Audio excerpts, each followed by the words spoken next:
Modern, vibrant and bustling, Albania's capital, Tirana.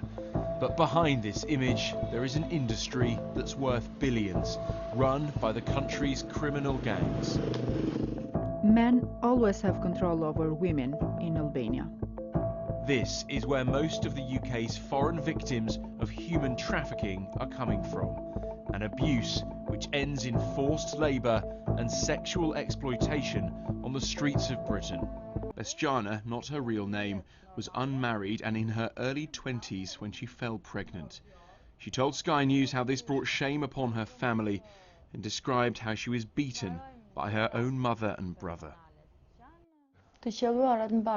They punched me in my womb so I would lose my baby. It was very bad because at any moment I could lose my baby. Fleeing home, she ended up in the hands of one of Albania's trafficking gangs in Italy. She was forced to work as a prostitute for 18 months.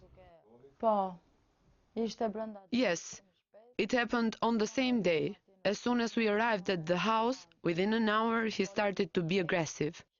They started locking me inside the house, and they threatened me and my baby if I didn't do what they said or tried to escape. She managed to get home and is now reunited with her son in Albania.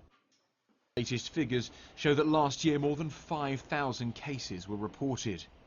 Most foreign victims trafficked into the UK are from Albania.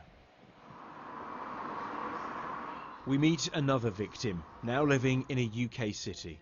Trafficked across Europe by Albanian gangs and sold for sex, she's one of many women who are lured by the promise of a false relationship. He did see me as a human being, maybe just a couple of first months. Then, straight away, I was his possession. After 2 months, I was bruised. He waited for me, for all the bruise to go. And then, he started to bring other men, friends. I don't know what they are. I was just trapped in that house. And for most of them,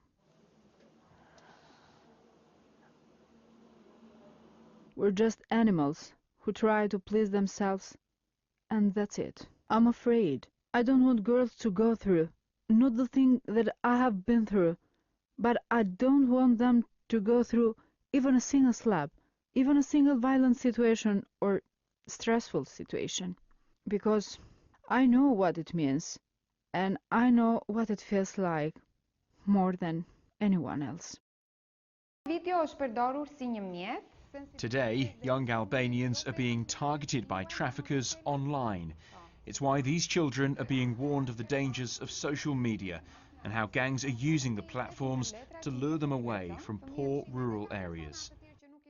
Minors that have been prey of the trafficking through social media, they come from families with social problems, divorced parents, families that the violence is present within the family, and in order to save from these situations, they are prey of false promises by the trafficker.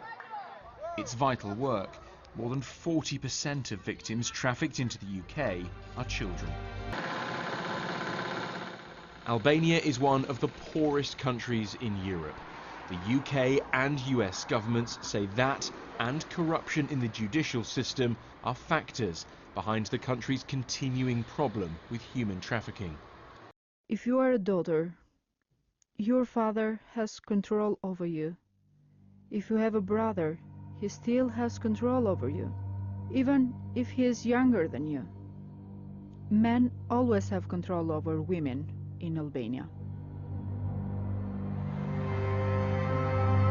A tougher approach may be on the way, but for now, trafficking is still widespread.